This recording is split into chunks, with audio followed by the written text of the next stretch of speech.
자, 오늘은 8, 8이라는 숫자입니다. 이 8이라는 숫자는 new, 새로움을 의미하는 것입니다. 그래서 new birth, 새로운 출생. 다시 말하면 다시 태어남, 거듭남과 관련된 숫자가 8이라는 숫자입니다. 그 다음에 new creation, 새 창조. 이 새 창조와 관련된 숫자가 상징적인 의미가 8이라는 숫자입니다. 그 다음에 new beginning, 새로운 시작, 그런 의미를 가지고 있는 것이 바로 그 8이라고 하는 숫자입니다. 숫자 7이 하나님의 완전하심과 그분이 모든 것을 끝마치심을 의미하는데요. 8이라고 하는 것은 그 완전하심의 끝마침의 의미를 갖고 있는 7에다가 2를 더해서 새로운 시작을 상징한다. 여러분, 이게 모든 게 마침이 됐으면 그 다음은 연속이 아니라 새로운 시작이죠. 맞아요? 예를 들어서 여러분이 건물을 지었다. 완성해서 준공검사 받았어요. 그런데 다시 건물을 짓는다면 그건 새로운 시작이지 앞에 것의 연속은 아니잖아요. 그래서 7이 하나님의 수요, 완전이요, 끝마침의 의미를 가지고 있는 숫자이니까 거기에 1이 더해진 것이니까 그것은 모든 것을 끝마치고 완전히 마무리하고 새롭게 시작하는 것을 의미하는 숫자가 8이라는 숫자다. 이해하셨어요? 자, 그래서 우리가 생각을 해봐야 될 것은 뭐냐? 새로운 것은 옛 것에 반대가 되는, 옛 것과 반대되고 대조적인 것이 새 것이라는 말의 의미입니다. 맞아요? 그것을 가장 잘 드러내 보여준 구절이 고린도후서 5장 17절입니다. 우리 다 같이 찾으시겠습니다. 고린도후서 5장 17절.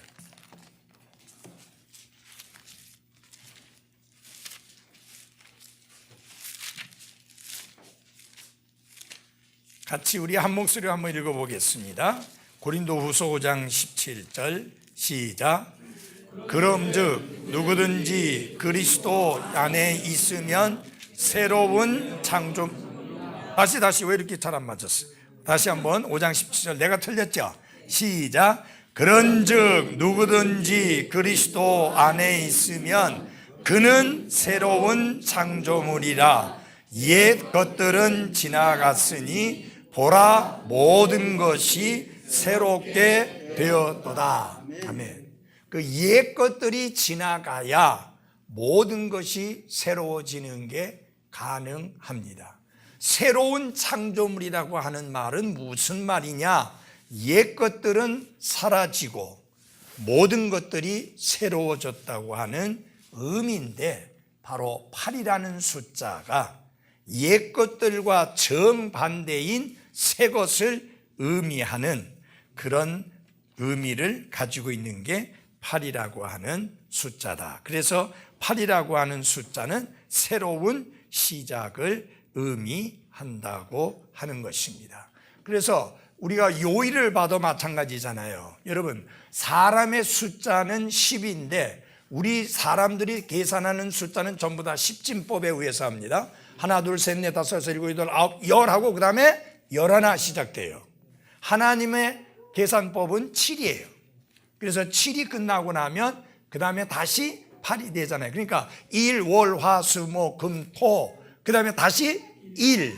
그래서 8이 8번째가 새로운 시작인 것을 볼 수가 있고요. 그 다음에 우리 도레미파솔라시도도 보면은 도레미파솔라시도 하고 또 이렇게 도레미파 해갖고 다시 새롭게 시작이 되어지게 되는 것입니다. 자, 그래서 8이라는 숫자는 무엇을 의미하는 거냐? 새로운 시작의 의미를 가지고 있는 숫자이다. 이 베드로전서 3장 20절 보면은 새로운 세상, 즉 홍수 이후에 8명에 의해서 새로운 세상의 질서가 이제 시작되어진 것을 보게 됩니다. 여러분 아시죠? 8혼들이 어디에 있었어요? 방주 안에 있었습니다. 여러분 잘 보십시오. 온 세상이 물로 심판을 당하고 멸망당했습니다. 자, 그 다음에 방주 안에 있었던 8명은 살아서 나왔는데 이제 완전히 새로운 세상이고, 그래서 새로운 세상으로 말미암아 새로운 질서가 시작되어지게 된 것을 볼 수 있습니다. 그래서 이 8사람에 의해서 새로운 세상의 그 질서가 시작되어진 것을 우리가 보게 됩니다. 그 새로운 시작이잖아요. 앞에 거 다 사라졌으니까 새로운 시작이라고 그렇게 할 수가 있습니다. 그 아주 재미있는 사실이 있습니다. 예수님께서 니고데모에게 다시 태어남에 대해서 말씀을 하셨죠. 요한복음 3장 1절에서 16절까지. 사실은 다시 태어남에 관한 말씀을 제대로 설교하거나 제대로 가르치려면 1절에서 8절까지만 가면 안 돼요. 16절까지 가야 돼요. 그래야지 다시 태어남에 참된 그 거듭남의 비결이 다 거기에 나와요. 16절까지 가야 돼요. 예. 근데 너무나 많은 경우에 보면은 앞에 한 8절까지만 읽고 그냥 끝내는데, 그러면은 다시 태어남의 필요성, 절대성, 그것을 이야기할 수 있고, 이것은 다시 태어난 것을 의미하는 게 아니다라는 것까지는 되지만 사람이 어떻게 다시 태어나냐 하는 그 말씀은 거기까지는 안 나와요. 16절까지 가야 돼요. 다시 태어나기 위해서 누가 필요해요? 예수 그리스도가 필요해요. 어떤 예수님이 필요해요? 모세가 광야에서 뱀을 든 것 같이 높이 십자가에 달리셔야 될 예수님이 필요합니다. 그분을 믿음으로 우리가 멸망하지 않냐고 영원한 생명을 얻습니다. 마치 구약시대에 그 불뱀에 물린 사람들이 아무런 자기 노력이나 수고 없이 단지 보면 살았던 것처럼 우리는 보면 사는 게 아니라 믿으면 영원한 생명을 얻습니다. 그게 예수님이 니고데모에게 말씀을 전하고자 하는 내용이었거든요. 그래서 다시 태어남에 관한 말씀을 전하려면은 그 설명은 반드시 16절까지 가야 제대로 born again, 다시 태어남, 거듭남에 관한 말씀을 제대로 설명할 수 있다. 근데 거기까지 있는 말씀을 보게 되면 태어난다는 말, 다시 태어나든지 육에서 태어나든지 태어남에 관한 말씀이 8번 나와요. 신기하잖아요. 8번 나와요. 그 다음에 예수님이 사마리아 여자하고 이야기를 하죠. 대화하죠. 생수에 대하여 마시면 영원히 목마르지 아니하는. 그래서 물에 대해서 말씀하는데 물이라는 단어가 8번 나와요. 그 다음에 운물이라는 단어는 5번 나와요. 우리가 배웠죠? 5라는 숫자는 무슨 숫자? 은혜의 숫자. 은혜를 상징하는 숫자입니다. 예. 그래서 생수를 얻는 비결은 우리의 노력이나 수고 혹은 침례와 같은 행위에 의해서가 아니고 은혜로 생수를 얻어서 영원히 목마르지 않는 삶을 살 수가 있다. 예. 그래서 운물은 5번 나온다는 이야기예요. 예. 아주 그 섬세하게 연결들이 되어져 있는 것을 보게 됩니다. 그 다음에 이 8이라고 하는 숫자를 여러분 생각해 보면 상당히 재미있는 내용이 있습니다. 4라는 숫자는 세상을 의미하는 숫자라고 전에 말씀드렸죠. 예. 잊어버리셔도 괜찮아요. 예. 그래, 우리 저기 오전반에 물어보니까 아무도 몰라. 예. 예. 그렇게 잘 잊어버려야 제가 설계할 게 있죠. 너무 잘 기억하면 곤란하잖아. 자, 그 다음에 무슨 의미를 가지고 있느냐? 크리에이션, 창조의 의미를 가지고 있습니다. 8이라는 숫자는, 4라는 숫자는. 그러면은 8이라는 숫자는 그것과 관리, 그것이 false creation, 첫 창조에 관한 말씀의 의미를 갖고 있다면 8이라고 하는 것은 뭐야? 재창조는 아니고 뭐예요? New Creation, 새 창조의 의미를 가지고 있는 숫자입니다. 예. 그래서 4가 세상을 상징하고, 그리고 이 세상이 하나님의 창조에 의해서 되어졌는데, 새로운 창조는 하나님에 의해서 우리가 새로운 창조를 이제 입게 된다. 그래서 새로운 시작이 된다. 그래서 8이라는 숫자는 새로운 시작을 의미한다는 것을 여러분들이 알 필요가 있습니다. 이해하시겠죠? 예. 자, 그 다음에 새로운 생명을 말씀을 하고 있는데요. 자, 보시겠습니다. 레위기 12장 3절입니다. 레위기 12장 3절.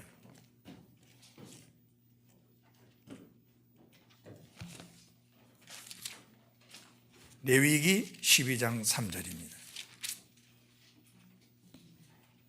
8째 날에는 그 아이의 포피살을 베어 할례를 행할 것이요. 하나님께서 할례 의식을 생후 몇 번째 날에? 8번째 날에 행하라고 명령하셨습니다. 자, 여러분, 왜 8번째 날에 행하라고 하셨을까요? 왜 셋째 날도 아니고? 8번째 날이 피가 안 나오고 제일 적당합니다. 토끼를 자를 때 피가 안 나와요. 피가 안 나올 수는 없고 나오긴 나오는데, 그래서 제가 이게 참 궁금했어요. 아니, 그 전에 그냥 나도 그냥 어느 책에 보다가 그냥 본 건데, 이게 좀 더 과학적인 증거가 있으면 좋겠고, 특별히 이 의사가 그 말을 했으면 좋겠다, 그런 생각이 들었어요. 그렇잖아요, 그죠? 그래서 제가 오전반에는 이야기를 못 해줬는데, 사실상 오전반보다는 오후반은 더 많이 준비하거든요. 그래서 이거 한번 좀 찾아봐야 되겠다 해가지고 막 뒤져서 찾았어요. 그랬더니 어떤 결과가 나왔느냐. 난지 8일 되었을 때 지혈의 효과가 성인의 110% 지혈 효과가 있다는 거예요. 그리고 난지 8일 때는 마취 안 하고 바로 해도 아이가 통증을 이긴다는 거예요. 그런데 3일이나 4일 때 하면은 위험하답니다. 이거. 감염될 수도 있고 죽을 수도 있대요. 그 다음에 우리 보면은 우리나라는 주로 애들이 어느 정도 크고 나서 하죠. 차라리 8일 만에 하지 않을 바에야 하지 않는 게 낫답니다. 질병이 있어서 부득불 그것을 그렇게 하지 않으면 안 되는 상황 아니면 하지 않는 게 낫답니다. 그건 누가 쓴 거냐? 유대인 그리스도인 의사가 썼습니다.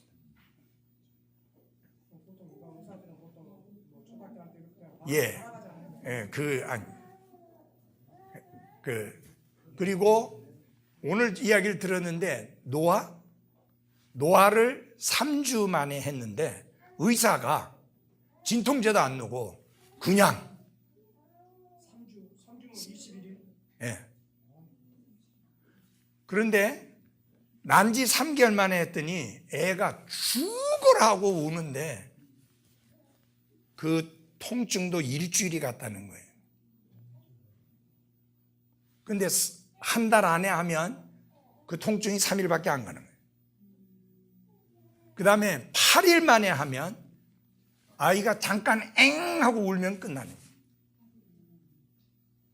그래서 하나님이 정해주신 날 하는 것이 가장 정확하다. 예. 그러면 그걸 어떻게 아셨습니까? 하나님이시니까 아시죠. 예. 그런데 후대의 의사들은 그게 정말 8일 날이 가장 좋다고 하는 사실을 발견하게 된 거예요. 자, 그래서 이 육체적인 행동은 할례는 새로운 출생을 보여주는 그림자이다. 그게 뭐냐면은 이제 이거 포피를 벗기는 거잖아요. 제거하는 거잖아요. 그래서 우리의 옛 사람을 벗고 새 사람을 입었다고 하는 상징적 의미를 가지고 있는 게 할례이다. 근데 이제 장로교회나 대다수의 많은 교회들이 잘못 가르치고 있는 것 중에 하나가 뭐냐? 구약의 할례, 그것은 고 오늘날에 장로교회대로 하면은 세례, 오늘날의 침례다. 침례를 상징한다라는데 전혀 맞지 않는 말입니다. 구약에는 침례가 없습니다. 침례식이 없어요. 신약교회 주신 규례입니다. 주의 만찬도 신약교회 주신 규례이지 구약시대에는 없어요. 그 유월절 날 그들이 먹는 그 음식이라든지 그거하고 전혀 다릅니다. 그들은 누룩이 들어가지 아니한 빵을 일주일 동안 먹었습니다. 우리는 주의 만찬하면서 일주일 동안 그거 먹는 거 아니잖아요. 그 다음에 각 가정에서 먹었습니다. 교회 함께 모여서 먹은 게 아닙니다. 그래서 전혀 그것은 맞지 않는 것이고 구약은 신약과 신약교회와 전혀 상관이 없다고 하는 것, 그것을 알 필요가 있습니다. 그래서 우리 팔에 관한 것을 그렇게 같이 알아보았습니다. 팔은 새로움을 의미하는데 새로운 출생, 새로운 창조, 새로운 시작, 그것을 의미한다라고 하는 것을 여러분이 마음속에 새기면 되겠습니다. 그 다음에 아홉이라고 하는 것은 그 열매 맺음을 의미하는 숫자다, 그렇게 이야기합니다. 그래서 또한 어떤 의미를 가지고 있느냐 하면요, 최종적인 변경 불가능한 최종적인 그런 의미를 가지고 있습니다. 아홉이라는 숫자가 그런 의미를 가지고 있습니다. 하나님께로부터 오는 완전함의 의미가 바로 이 아홉이라고 하는 이제 최종적이라고 하는 의미를 가지고 있는 것이 아홉이라고 하는 숫자입니다. 그래서 숫자 9가 어떤 의미를 가지고 있다면 그것은 아홉 가지를 합해진 어떤 것으로 보일 것입니다. 그렇게 이야기를 합니다. 여기 보면은 잘 보십시오. 그 9가 새로운 시작, 그죠? 혹은 새로운 출생이라는 그러니까 9가 새로운 출생, 새로운 시작이라는 의미를 가진 8에다가 하나를 더한 숫자가 9잖아요. 그죠? 그래서 우리가 한번 9에 대해서 한번 보겠습니다. 우선 첫째 하나는 뭐냐면은 성령의 열매라고 하는 것입니다. 성령의 열매. 자, 우리 갈라디아서 5장으로 돌아가 보겠습니다.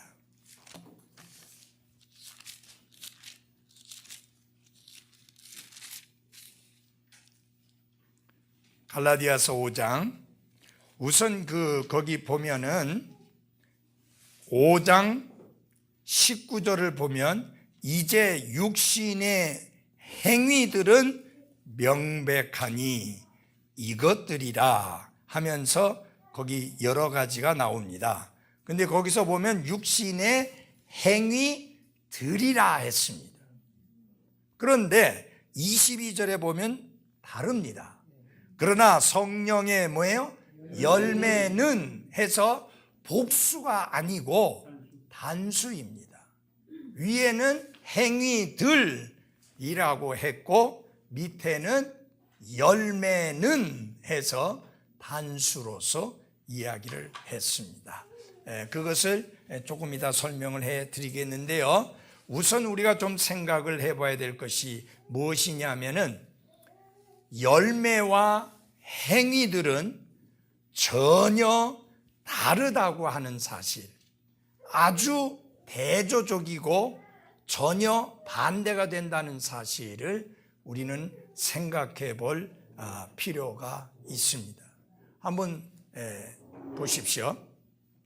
행위들이라고 하는 것은 노력과 수고의 결과들로 나타나는 게 행위들입니다. 맞아요? 그렇죠? 근데 열매라고 하는 것은 그게 아니에요. 생명의 결과예요. 여러분, 열매를 맺으려면 뭐가 있어야 돼요? 나무에 생명이 있어야 돼요. 살아 있어야 됩니다. 자, 그러면 우리가 한번 좀 생각을 해 보십시다. 여기 9가지가 나오지만은 이 9가지를 여러분 잘 보시면 성령의 9가지 열매라고 하면 맞지 않는 말입니다. 성령의 열매는 몇 개예요? 하나예요. 성령의 열매는 하나인데 그 특징이 9가지로 나타난다. 그 이야기예요.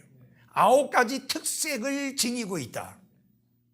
한 성령이 열매를 맺게 하는데 그 열매는 하나인데 그 성령의 열매는 9가지 특성을 가진 그런 모습으로, 그런 요소로 나타나게 된다라고 하는 것입니다. 그래서 이 9가지를 말할 때 우리가 많은 경우에 어떻게 말하냐면은 그리스도인 인격의 열매다, 그렇게 이야기를 합니다. 그리스도인 인격의 열매다. 이 9가지 특징은 예수님의 삶에서 이 땅에 계시는 동안에 지상에서 생활하실 때 예수님의 삶에서 그대로 다 나타나셨던 특징이었습니다. 그러면 우리가 예수 그리스도를 본받는다는 것은 뭐냐? 그분의 인격, 그분의 삶을 본받는 것인데 바로 이 성령의 열매가 바로 그리스도의 인격을 나타낼 뿐만 아니라 여러분과 제가 삶 속에서 맺어야 될 그리스도인 인격의 열매이다 라고 하는 것입니다. 그래서 여러분 잘 보십시오. 그리스도인이 되고 난 다음에, 구원받고 난 다음에, 다시 태어나서 하나님의 자녀가 되고 난 다음에, 그리스도 안에서 새로운 창조물이 되고 난 다음에 제일 중요한 게 뭐냐? 그리스도의 인격으로 변화되는 것입니다. 그리스도의 인격화가 되는 것이 가장 중요한 겁니다. 여러분, 그분의 모습으로 변하는 게 성화고, 그것이 여러분과 제가 이 땅에 있는 동안에 삶 속에서 맺어야 될 열매입니다. 그러니까 여러분, 그리스도인이 부정, 부패나 사기나 공갈이나 협박이나 도둑질이나 거짓말이나 그런 것들로 인하여 고소를 당한다든지 고발을 당한다든지 체포가 된다든지 이런 것은 절대로 있어서는 안 되는 거죠. 그거는 그리스도인의 인격하고는 전혀 관계가 없는 거리가 먼 거잖아요. 예. 여러분 잘 보십시오. 그리스도인의 궁극적인 목표가 뭐냐? 그리스도처럼 되는 거예요. 그분과 같이 되는 거예요. To be like Jesus. 예수님과 같이 되는 거예요. 우리가 부르는 찬송 중에 그런 찬송이 있잖아요. 예수님 닮기 원하네. 그렇죠? 예. 그래서 우리의 목표는 어느 목사처럼 되는 것도 아니고 어느 집사처럼 되는 것도 아니고 어느 성도처럼 되는 게 아니라 그리스도와 같이 되는 거예요. 어떤 면에 있어서? 인격적인 면에 있어서. 그래서 이 9가지가 나옵니다. 한번 같이 읽어보겠습니다. 9가지. 그러나 성령의 열매는 시작. 그러나 성령의 열매는 사랑과 기쁨과 화평과 오래 참음과 부드러움과 선함과 믿음과 온유와 절제니 이 같은 것을 대적할 법이 없느니라. 거기 9가지 특징이 나타나 있습니다. 성령의 열매의 9가지 특징이 있습니다. 어떤 분은 이렇게 설명을 했어요. 이 8가지 뒤에 2번째부터 9번째까지 이 8가지 특징들은 사랑이라고 하는 그 안에 다 들어있다. 어느 정도 일리가 있고 의미가 있는 말이에요. 그 왜 그러느냐? 고린도전서 13장을 돌아가 보십시오. 고린도전서 13장. 고린도전서 13장 4절입니다.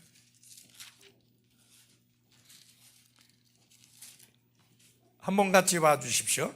사랑은 오래 참고, 아까 그 성령의 열매의 특징 중에 있어요, 없어요? 있어요. 예, 오래 참고 있죠. 그 다음에 친절하며 있어요, 없어요? 예? 부드러움이 친절입니다. kindness. 그 부드러움이 사실은 친절과 같은 거예요. 여러분, 친절한 사람은 부드러운 사람이잖아요. 예, 거기도 있어요. 친절하며. 그 다음에 뭐예요? 시기하지 아니하며, 사랑은 자기를 자랑하지 아니하며, 우쭐대지 아니하며, 무례히 행동하지 아니하며, 자기 것을 추구하지 아니하며, 쉽게 속내지 아니하며, 악을 생각하지 아니하며, 불법을 기뻐하지 아니하고, 진리를 기뻐하며, 모든 것을 참으며, 모든 것을 믿으며, 모든 것을 바라며, 모든 것을 견디느니라. 그래서 사랑 속에 이 8가지 요소가 들어있다고 하는데 다 들어있지는 않아요. 어느 정도 의미는 있습니다. 그것보다는 세 개 나누어서 이 성령의 열매의 9가지 특징을 설명한 것이 보다 더 적합한 설명이라고 생각이 되어집니다. 또 이 세 개를 나누는 것도 신학자들에 따라서 조금 다르게 나누더라고요. 그래서 제가 오전반에는 제 기억 가지고 했더니 조금 바뀌어졌어요. 다음 주에 수정을 해줘야. 아니, 그렇게 또 하는 사람도 있어요. 그러면 한번 보시겠습니다. 사랑과 그 다음에 기쁨과 화평. 이것은 무엇이냐 하면은 그리스도인의 삶에 있어서 하나님을 향한 특징, 그것이 사랑과 기쁨과 화평이다. 근데 어떤 분은 제가 오전에 설명한 대로 우리의 내적 상태를 드러내 보여주는 것이다. 그리스도인 삶의 내적 상태, 사랑이 있고 기쁨이 있고 화평이 있는. 그러니까 그게 좀 하는 분에 따라서 약간 다르게 할 수도 있는데 이건 틀려먹었고 저건 맞았다고 그렇게 할 수는 없습니다. 두 번째는 오히려 우리 사람에게 있는 것이 뭐냐? 사람을 향하여, 그리스도인의 삶에 있어서 사람을 향하여 나타나지는 특징, 성령의 열매가 있을 때 그 뭐냐? 오래 참음. 그 다음에 뭐예요? 부드러움. 부드러움은 곧 친절을 말합니다. 그 다음에 선함. 이 선함이라고 하는 것은 뭐냐? 사랑이 행동으로 나타난 것. 그것이 선함입니다. 그러니까 사람들을 대할 때 어떻게 해요? 오래 참고. 여러분, 참지 못하는 게 항상 끔찍한 화를 불러일으킵니다. 그죠? 그 진주에서 그 5사람 죽인 사람이 자기의 분노를 참지 못해가지고 그런 결과를 낳지 않습니까? 그것뿐만이 아니라 누가 이제 차를 몰고 가는데 앞에 사람이 갑자기 끼어들었다. 그래가지고는 보복 운전을 한다고 하다가 끔찍한 사고 당하기도 하고, 아니면 요새 같은 경우에는 벌금 물고 잘못하면 감옥에 갈 수도 있습니다. 그런 것들이 다 무엇하고 관계되어 있는 거예요? 참지 못하는 거예요. 근데 성경은 그냥 참으라는 게 아니라 어떻게? 오래 참으라고 그렇게 이야기했습니다. 오래 참는다고 하는 것은 뭐냐면요, 포기하지 않는 용기를 말하는 겁니다. 그래서 어떤 분이 그렇게 이야기를 했어요. 인내란 뭐냐? 5분 견디는 것. 도저히 이제 더 이상 이제는 참을 수 없다 했을 때 5분 더 견디는 게 용기다. 그런 이야기를 했는데 정말 그 무슨 말이냐면은 다른 사람들에 대하여서 우리가 참다가 이제 더 이상 못 참아 라고 하지 않는, 포기하지 않는 용기가 오래 참음이다. 예. 그래서 지금 여러분 왜 우리가 오래 참음이 필요하냐? 우리 모두 다 약점과 허물과 문제가 많은 인생이기 때문에 상대방도 완벽하지 못하지만 무엇보다도 나도 완벽하지 못해. 그래서 우리의 그리스도인의 교제에 있어서 가정에서 가족들 간의 관계 속에서 정말 중요한 게 오래 참는 겁니다. 오래 참으면 문제될 게 없는데 오래 참지 않으니까 다툼이 일어나고 그리고 심하게 싸우는 끔찍한 일들이 벌어지게 됩니다. 그 다음에 보면은 이것은 자기 자신을 향하여 그리스도의 삶에서 두드러지게 나타나는 특징이다. 그렇게 또 이야기합니다. 그게 뭐냐? 믿음, 온유, 절제. 그래서 믿음이라고 하는 것은 뭐냐면은 전적으로 하나님을 신뢰하는 신실함을 말하는 거예요. 그 다음에 온유라고 하는 것은 뭐냐면은 내게 있는 힘, 권위, 그것을 갖다가 조절하는 그런 자세를 온유라. 그러니까 온유는 약하다는 게 아니에요. 그래서 그것을 어떤 것으로 표현하냐면요. 온유를 말할 때 야생마를 길들이는 것. 야생마의 힘이 없어진 건 아니에요. 그런데 힘은 그대로 있는데 통제가 되는 거예요. 그것이 온유다. 그리고 여러분 내가 약해서 비굴해서 그래서 물러서는 게 아니고요. 힘도 있고 능력도 있고 다 할 수 있지만 자제하는 것. 그 권위, 그 권세, 그 힘을 자제할 수 있는 것을 온유다. 그렇게 이야기합니다. 그 다음에 절제라고 하는 것은 자기 통제입니다. 여러분 사실상 제일 힘든 것 중에 하나가 자기를 통제하는 거잖아요. 그래서 여러분 자기를 다스릴 줄 아는 자는 세상을 다스릴 수 있다고 그러잖아요. 자기를 다스리지 못하는 자는 세상을 다스릴 수가 없어요. 그 알렉산더 대제가 아주 충신이 있었습니다. 정말 충신이었고 또 친구였었습니다. 그런데 알렉산더 대제가 한 말에 대하여서 반대 의견을 내고 반대했다고 해서 그냥 창을 던져갖고 친구를 죽여버렸어요. 순간 그 분노를 못 참고 그가 평생에 그것 때문에 후회를 했다고 그렇게 합니다. 우리가 왜 아브라함 링컨 대통령을 온유한 사람이라고 하느냐? 자기를 반대하는 사람 중에 아브라함 링컨을 향해서 뭐라고 했느냐면 여러분 원숭이를 보려고 하면 아니 고릴라를 보려고 하면 구태여 동물원까지 갈 필요 없습니다. 링컨을 보면 됩니다. 그렇게까지 모욕을 주었어요. 인신공격을 했는데 여러분 그 링컨 대통령이 얼마나 온유한 사람이냐. 그 사람을 장관에 앉혔잖아요. 그런 사람을 장관에 앉혔잖아요. 좀 우리나라 정치에도 좀 그런 융통성과 좀 너그러움 이런 것들이 좀 있었으면 좋겠습니다. 어쨌든 간에 이 성령의 열매의 9가지 특징이 거기 그렇게 나와 있는데 이걸 또 좀 아까 제가 말씀드린 대로 다르게도 나눌 수 있습니다. 그리스도인의 성령의 열매를 맺는 그리스도인의 내적 상태, 사랑, 기쁨, 화평. 이 성령의 열매를 맺는 그 그리스도인의 마음속에는 사랑이 넘치고 기쁨이 넘치고 평화가 넘치는 거, 화평이 넘치는 거 맞잖아요. 그렇게 보면은 그렇게 할 수 있고요. 중간의 것, 사람들을 대하는 부분에 관한 부분은 다 똑같더라고요. 오래 참아야 되고, 부드러워야 친절해야 되고, 그 다음에 사랑을 행동으로 옮기는 선함을 보이고 맞잖아요, 그렇죠? 근데 그 다음에 세 번째 게 이게 하나님을 향한 부분에 있어서 하나님에 대한 절대적인 신뢰. 그 다음에 이게 온유가 왜 그러느냐?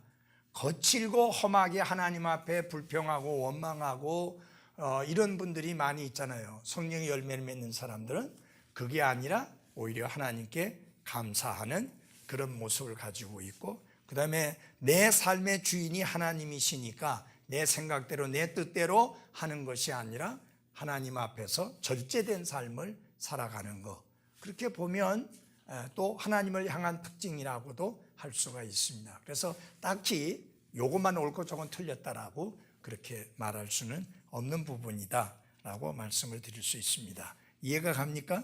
예. 그 다음에 보면 아주 중요한 내용이 나오는데요. 레위기 25장 22절입니다. 여러분들은 아무도 지금 토를 안 다네요. 아까 낮에 레위기 25장 22절이라니까 벌떼같이 일어나가지고 막 뭐라는 거예요. 레위기 25장 2절이라고. 근데 그게 너무 절수가 많으니까 그 밑에 있는 22절만 읽어도 충분하니까 22절이라고 했는데 막 벌떼같이 일어나가지고 막 그냥 2절이라고 내가 잘못 말한 것으로, 그래서 아니 22절 하니까 또 벌떼같이 일어나서 막 이야기해. 아니 그거 말고 밑에 있는 구절. 그래가지고 이제 그때서야 아하 하고 돌 깨지는 소리가 나더라고요. 자, 레위기 25장 22절. 25장 22절입니다. 너희가 8째 해에는 씨를 뿌리려니와 9째 해까지는 여전히 묵은 열매를 먹으리니 곧 그것의 열매들이 들어올 때까지 너희가 묵은 비축분을 먹으리라. 자, 언제 해까지는? 8째 해까지는 여전히, 8째 9번째 9째 해까지는 여전히 묵은 열매를 먹으리니 곧 그것의 열매들이 들어올 때까지라. 자, 여러분 보십시오. 농사를 짓다가 6년 동안은 계속 짓다가 7년째 되는 해에는 휴경합니다. 그렇죠? 7년째 되는 휴경하고, 그러면 8년째 될 때는 이미 이제 그거 해놓은 거 있잖아요. 여기 뭐 한 거라고 그랬어요? 25절에? 22절에 묵은 거, 비축분을 먹어라. 그렇게 이야기를 했습니다. 그러니까 이제 8번째 해에는 씨를 뿌리는 거죠. 그런데 여러분 보십시오. 9번째 해에 들어갈 때 제일 많이 거둔다. 예. 근데 여러분 이게 거두는 것과 관련해서 우리는 거둔다 하면 맨날 가을만 생각하시는데 그렇진 않아요. 이스라엘은 더운 곳이니까 우리하고 추수 기간이 달라요. 그리고 우리는 이른 비와 늦은 비의 개념이 없죠. 예, 우리는 뭐 그런 개념이 아니에요. 근데 이스라엘 땅에는 이른 비가 있고 늦은 비가 있습니다. 그 땅의 특징이.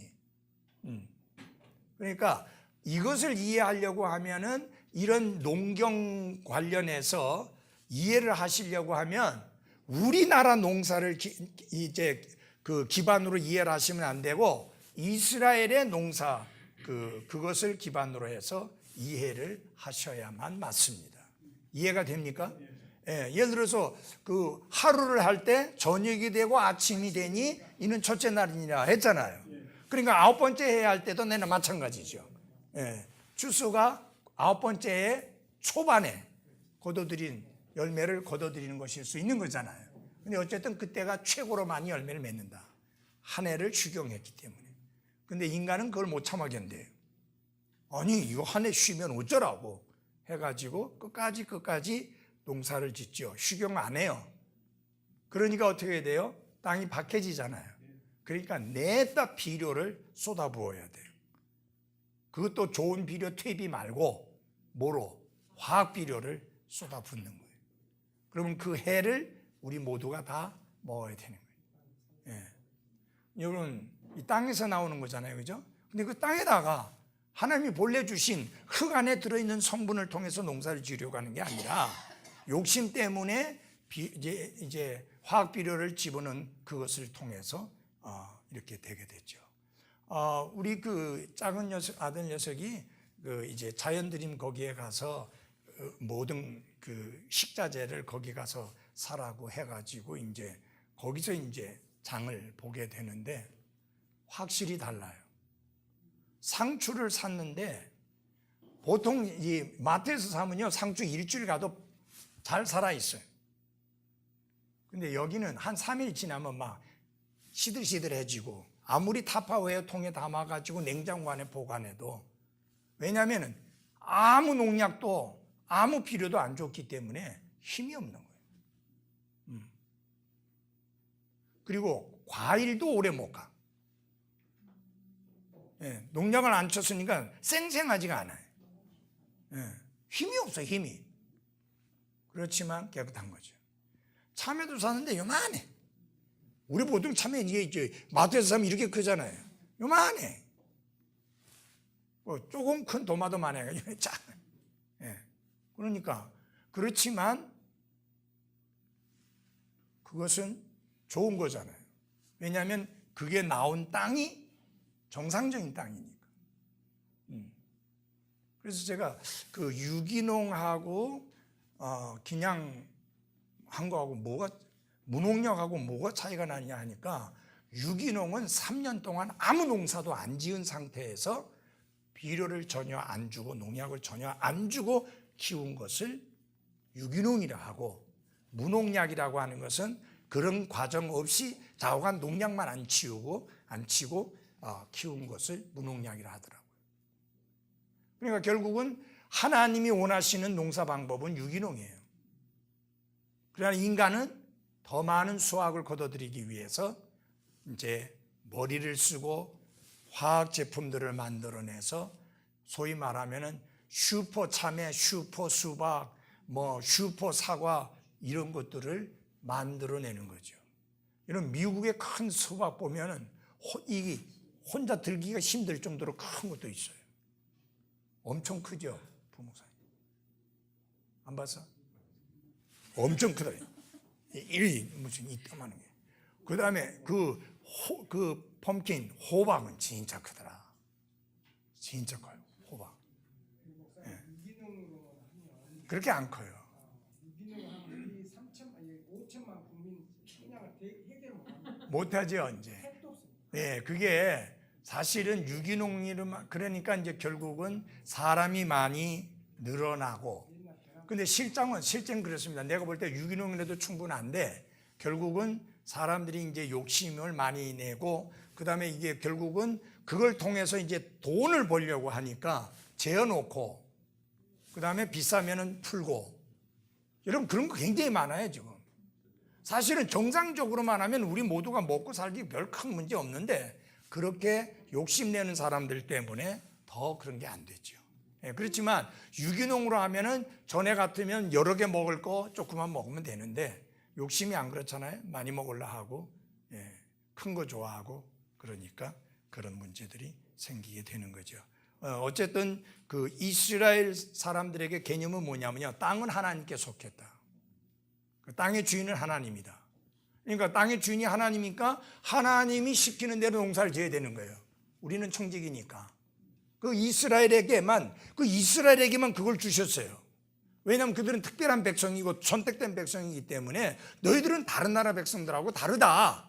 그걸 확실하게 심어주셨어요. 그러니까 땅이 내 땅이니까 너희들 걱정하지 말고 한 해 쉬어라. 그렇다고 해서 너희들 굶어 죽지 않는다. 그 다음에는 훨씬 배로 더 이렇게 수확을 거두게 될 거다.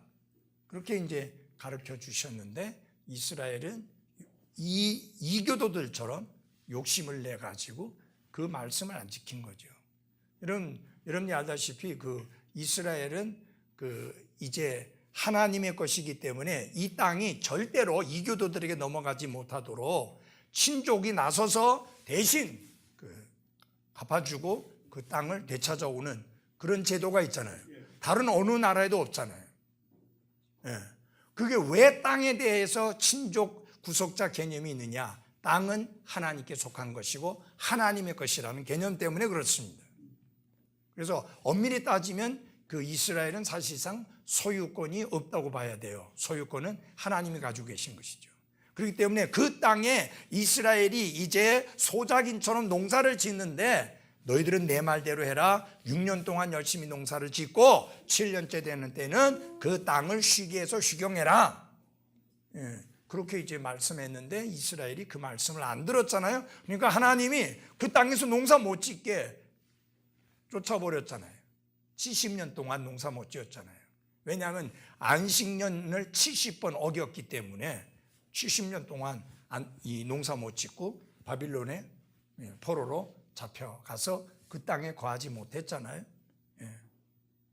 그러니까 그 하나님께서 땅의 토질의 특성을 6년 동안은 농사를 짓고 7년째 해는 휴경을 해야 그 다음 해에 많은 결실을 하도록 하나님이 이 땅의 토질을 특성을 그렇게 했는데 인간은 그거 다 무시하고 그냥 하게 되니까 결국은 욕심이 화를 불러오는 거죠. 여러분 요새 결국은 우리가 인스턴트 식품 안 먹는다 할지라도 정상적으로 마트나 시장에서 사서 먹는 그 식자재들이 건강한 식자재가 아니에요.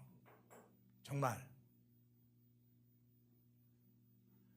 이 미국에서 건강한 게 이게 제대로 키운 사람들은 농장에서 사과 따가지고 바지에다가 쓱쓱 씻어가고 그냥 먹어. 안 씻고.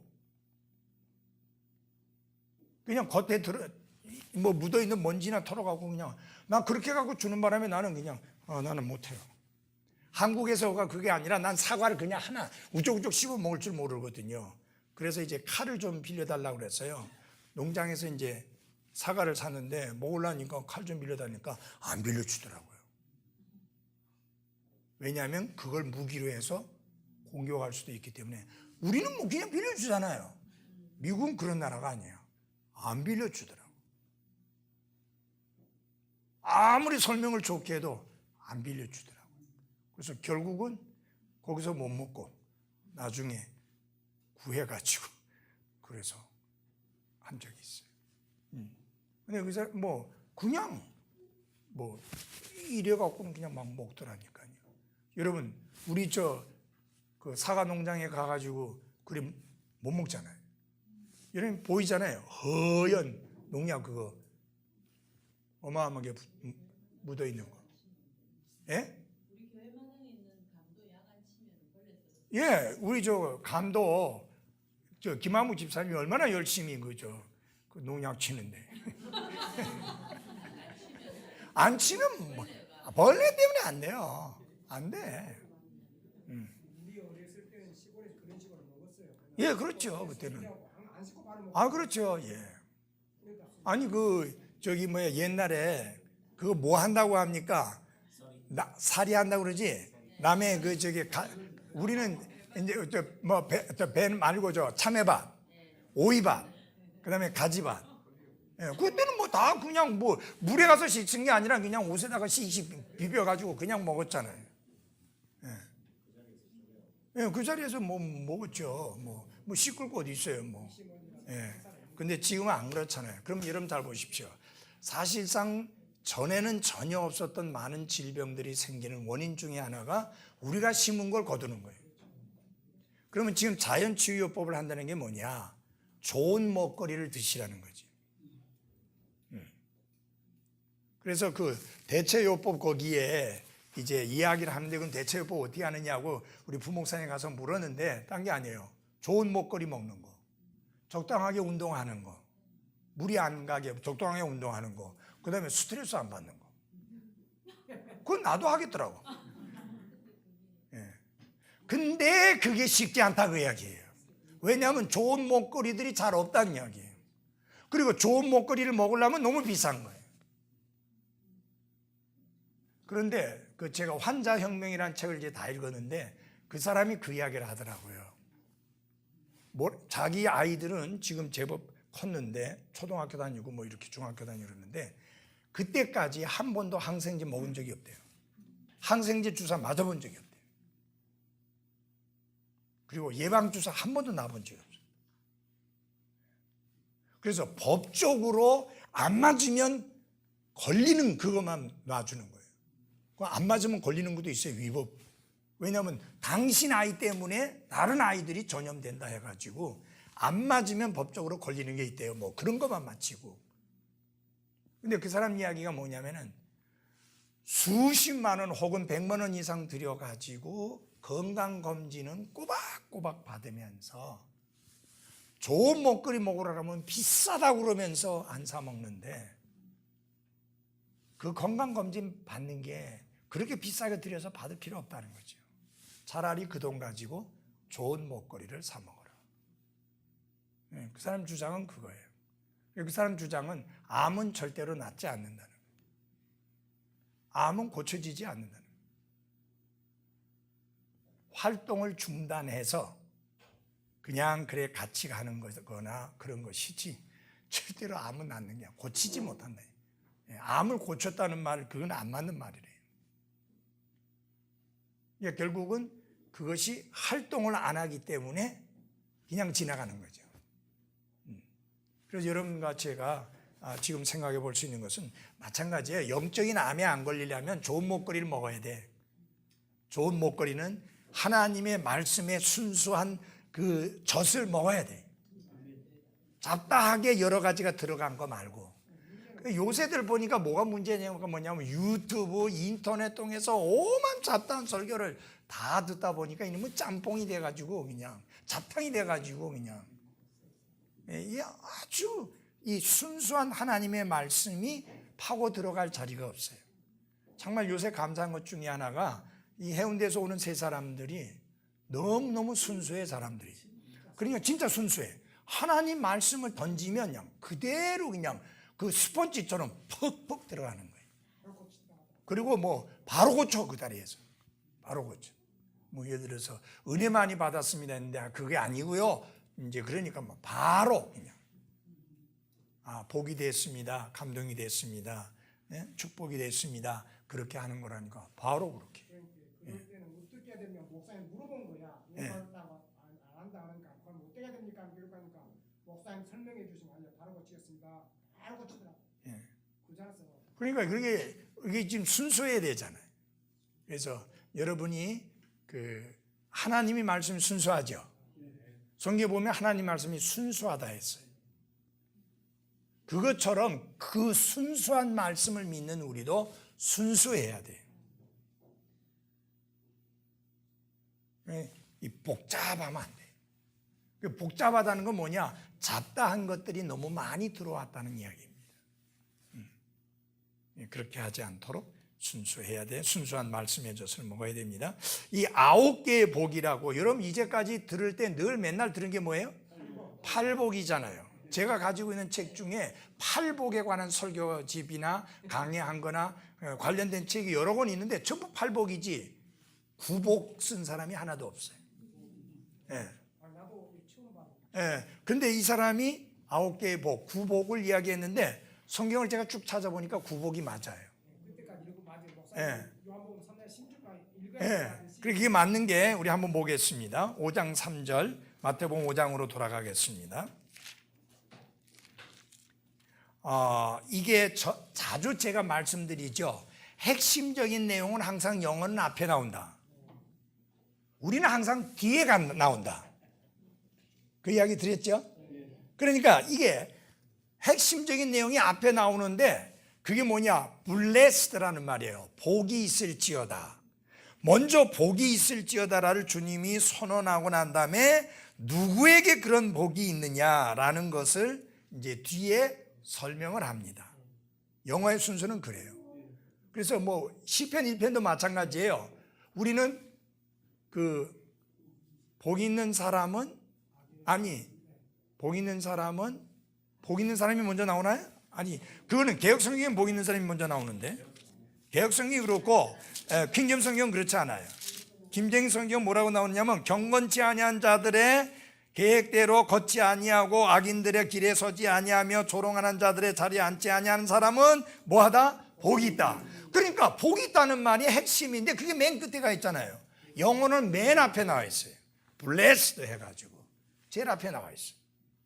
그래 그것처럼 여기 blessed 복이 있을지어다라는 말씀이 맨 앞에 나왔는데 그게 8개가 아니고 9개예요. 그래서 여러분 한번 보시기 바랍니다. 5장 3절 먼저 어떤 사람이 복이 있다고요? 영이 가난한 자. 그 다음에 두 번째는 애통하는 자. 세 번째는 온유한 자, 네 번째는 의에 줄이고 목마른 자, 그 다음에 다섯 번째는 긍휼을 베푸는 자, 여섯 번째는 마음이 순수한 자. 여기 마음이 순수한 자 나오잖아요. 하나님은 순수한 자를 좋아하십니다.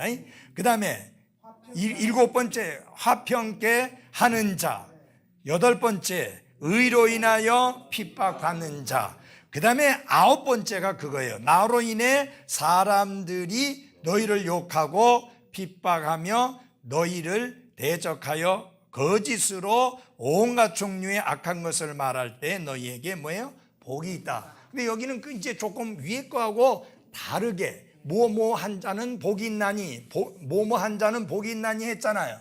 한 자는 복이 있나니라고 했잖아요. 전부 그 위에는 전부 다가 8개가. 근데 영어는 그게 아니에요. 그냥 똑같이 블레스드 해가지고 9개예요. 그러니까 이 책을 쓰신 분은 미국 사람이잖아요. 그러니까 9복, 9복이라고 한 거예요. 목사님 그때 잘 못 보셨어요? 그때 목사님도 강의하시고. 예, 네, 8복 했어요. 예, 그때는 이걸 내가 정신 차려 안 봤어요. 그래, 오늘 9복이라고 하니까 뭔 놈의 9복 해서 쳐다보니까 그게 9개더라고. 예. 머리 딱 바뀌었잖아요, 우리가. 예, 그럼요. 8복이 뭐 박혀가지고 뭐 유명한 설교자고 뭐고 다 그냥 그 이게 뭐야 그거 이게 내용 분해해갖고 나눌 때 보면 다 8복이지 9복 하는 사람이 없는데 그 난 이 사람만 별스럽게 그런가 싶어갖고 또 다른 책을 봤어요. 수비하게 가는 책을 쓴 사람을 보니까 그 사람도 9복으로 이야기해요. 9개 복. 예, 그래서 이제 8복에 플러스 하나 더 해서 9복 이렇게 하면 되겠습니다. 아시겠죠? 예. 자, 거기까지만 하겠습니다.